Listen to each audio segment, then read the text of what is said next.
Some people say that mass immigration into the United States can help reduce world poverty. Is that true? Well, no, it's not. And let me show you why.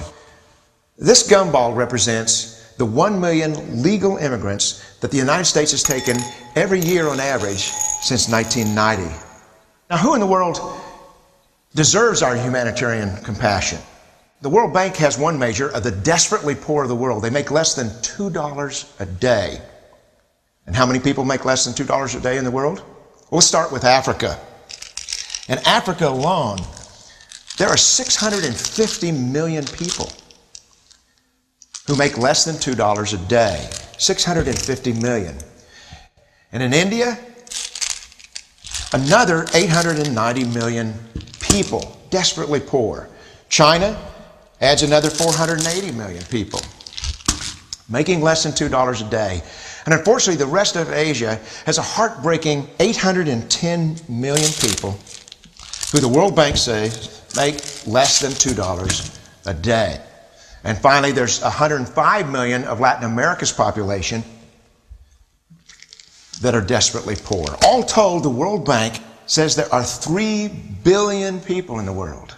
3 billion people who are desperately poor, making less than $2 a day. That's 3,000 gumballs. And every year, we take 1 million and suggest that we've somehow made a humanitarian difference. Of course, we don't pull our immigrants from these desperately poor populations, do we?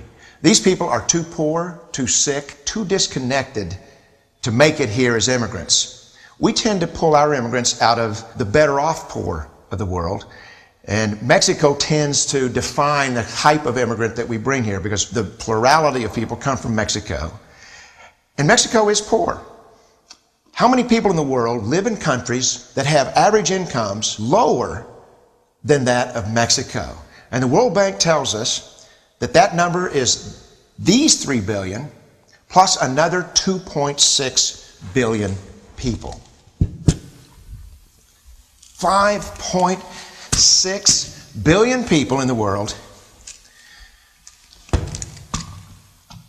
who live in countries with average incomes below that of Mexico. That's 5,600 gumballs. And so what is it that the elites are telling us?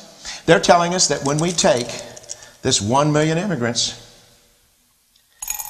that we somehow or another are tackling world poverty. And we have to do it regardless of the effect on our unemployed, the working poor, the most vulnerable members of our society, regardless of the effect on our natural resources.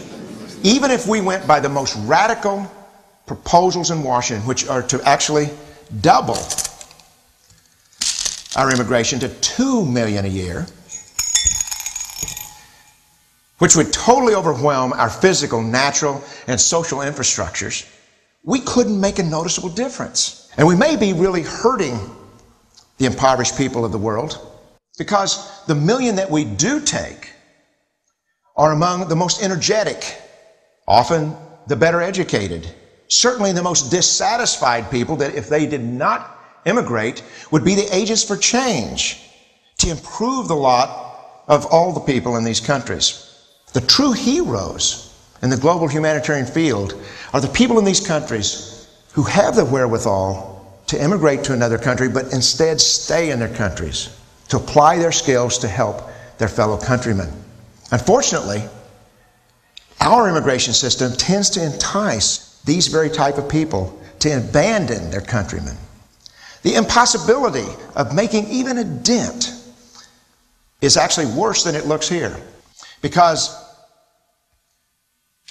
last year, when we took 1 million immigrants, these countries added, births over deaths, 80 million more people into the impoverished populations. And this year, Congress is bringing in 1 million legal immigrants. And this year, according to the United Nations, these countries are expected to add another 80 million people. And next year, you can be quite sure that Congress, unless stopped by the American voters, will bring in another 1 million immigrants. And these countries, unfortunately, will be adding another 80 million people. into these impoverished nations. We could take 5 million a year, but we'd never get ahead of what's happening in these countries. Not in this century. Don't you see? Immigration can never be an effective or significant way to deal with the suffering people of the world.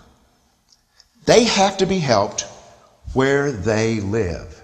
99.9% of them will never be able to immigrate to a rich country. There's no hope for that. They have to bloom where they're planted.